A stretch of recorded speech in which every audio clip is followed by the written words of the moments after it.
everyone, I'm back. So we got another video with the Migos. So the title is How One Relationship Ruined the Migos Forever. So are they talking about Offset and Cardi B or someone else in the group? So we're gonna get right into it and see what this is about. So let's see what happened between them. From allegations of Offset having an affair with Quavo's girlfriend, to downright suing the record label that had been their home for a full decade, there's plenty of evidence to back up the fact that this legendary trio was doomed from the start. And the problems began to occur way before the tragic passing of Takeoff. In fact, one could make the argument that it all started way back in 2017, when Offset began his relationship with none other than Cardi B.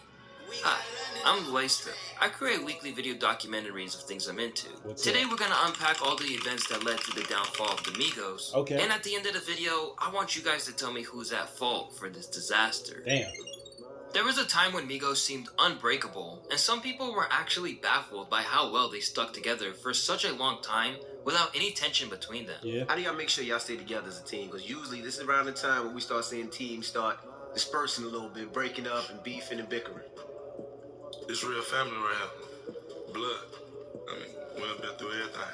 We have seen countless amounts of musical groups and duos split apart over the years. Whether it was NWA, Destiny's Child, Blink-182, and so many more. These breakups are often fueled by someone in the group feeling like they weren't getting paid enough for the efforts they were putting in. As was the case for someone like Ice Cube and NWA. And it wouldn't be crazy to think that this may have been the case for the Migos, especially after Offset began dating Cardi B in 2017. Now, you would think that money would not be an issue for the Three Musketeers around this time. In 2017, the Migos were riding high, as they had just dropped their explosive song, Bad and Bougie, to promote their album Culture, which till this day is referred to as their best project. However, as we'll see later in this video, some of the lyrics from this exact song came back to bite the Migos, playing a partial role in their downfall. Nonetheless, the Migos went on to capitalize off the momentum from this first album by dropping the second installment to the Culture series, with Culture 2, and it performed even better. Songs like Motorsport, Walk It, Talk It, and Stir Fry were such big hits that the Migos actually tied with the Beatles for having the most tracks on the Billboard Hot 100 chart at the same time. Sure, some people were complaining that Culture 2 was a little too long, and saying that it was remarkably less impactful than the first one, but it still sold more first week. They also went on to tour with Drake that same year, which sold so well that they had to extend the dates. And it reportedly grossed around $80 million in total. So you might be wondering, if Migos were making this much money, how could they possibly have experienced issues over finances? And what role does Cardi B play in all of this? Well, it's time to take a deeper look and unravel the layers of this intriguing story. You know what's interesting? Let's just think about this. When they break that bag down at the end of a fucking show and they go home, Offset sitting there counting his money, or he looking over his funds, or what he get paid for that shit. And his wife, who's solo, she ain't got no group. She ain't sharing none of that bread with two more motherfuckers that perform with her. That shit look different.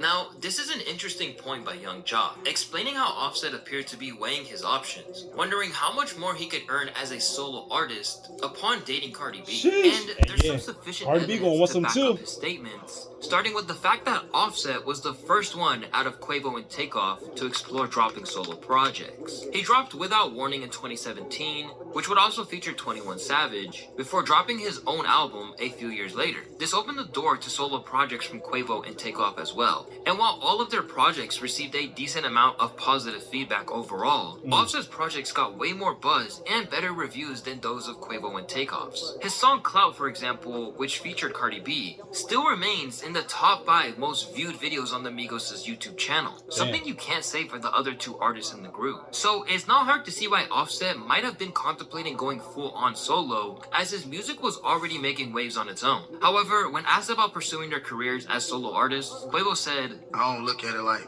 I'm doing my own thing. I'm just looking at it like I'm bringing something back to the brothers. I'm going to go get some. I know they're going to be proud of me when I go get it. You feel what I'm saying? So every time I know Offset leave that house, I know, you know what I'm saying, going to come back with something if he don't. Something going on, you know what I mean? So although Offset may have been feeling a bit differently than the other two members in the group, the biggest evidence of this being true was when Offset literally tried suing Quality Control in 2022 over rights to own his own solo music. And I'm sure you guys know how Quality Control is the label label that the Migos have been signed to this entire past decade, and is ultimately what really put them on the map. So this was pretty shocking, especially since the Migos have always been diehard supporters of their label and have never had any issues with them before, let alone publicly. With Cardi B's net worth being over 3 times greater than Offset's, it's likely that dating her pushed him to aim for new financial heights. This legal move from Offset was another huge red flag. He probably wanted to level up his status so he wouldn't be seen as the lesser earner in the relationship. But cash might not be the whole story. And what went down in 2022 could actually be the key piece that ties everything together. The pandemic was the cause of many things. Schools and businesses being shut down, countless amounts of riots, and who could forget the toilet paper crisis. But for music lovers all around the world, it was the delay of their favorite artists' music that was the center of their stress and worries. Well, the Migos were in a similar boat. They constantly delayed their highly anticipated sequel album, Culture 3, with fans eager to get this project after Culture 2 didn't quite deliver the same long-term impact that Culture 1 did. Despite recording most of the songs in just a few months, the crew had to wait on tracks from other artists, which resulted in a 2.5-year hiatus from the trio. It was like 60% done, for 2 years. These last records, like Justin Bieber, Drake, all them records came 2-3 weeks ago. You know what I'm saying? So unfortunately, even with all that time, the album was still one of their worst received yet. Fantano went as far as to say that it was, quote, one of the most creatively bankrupt things that Migos have ever put their names to. Feeling a strong 1 to a light 2 on this one. I bet Quavo didn't see that coming when he rapped about his skills getting better on the song Avalanche. We started to see Reddit threads like this pop up from time to time, claiming that the Migos are now boring, pointing out how the trio dropped a combined 55 songs in 2018 alone, and the effect was evident when all of these tracks sounded so similar. It had many people wondering, what happened to the Migos? Did they simply hit their peak? Well, the likes of academics boiled it down to the fact that the trio had simply become too Hollywood. The hottest the Migos were was when they were going but when they were going around the country and beat niggas up, shootouts, when they were doing nigga shit, they were in the streets. But although they were no longer doing ratchet shit, it was clear that something much deeper was going on behind the scenes. Especially after Quavo and Takeoff dropped a new project called Only Built for Infinity Links, going by a new moniker of Unk and Few. On the surface, it might not look like a big deal. The Migos had their own solo careers, and plenty of songs feature only 2 of the 3 Migos. But something was different about this. The day after its release, fans noticed that Cardi B and Offset unfollowed Quavo and Takeoff on social media, which for some reason is a pretty big deal in the celebrity world, and it had people talking like crazy. It just went on to show that things were definitely not okay between the Migos. This was the moment that the rap community truly started to see that the Migos might be done for good. But why? Proof of their split continued surfacing in June 2022 when the 3 skipped out on their Governor's Ball performance, and they were dodging every question and rumor coming their way. A lot of people concerned the band's breaking up, right? Anything you can say? no.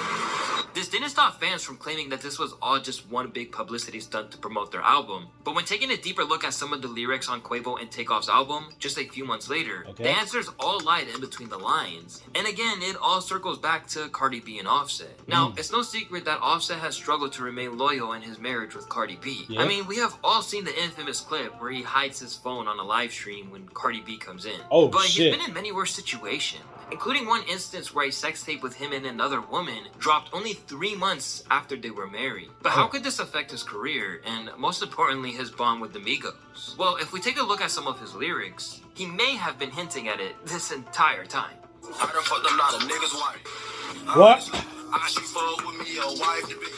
I take your bitch right from you. Bitch, I'm a dog.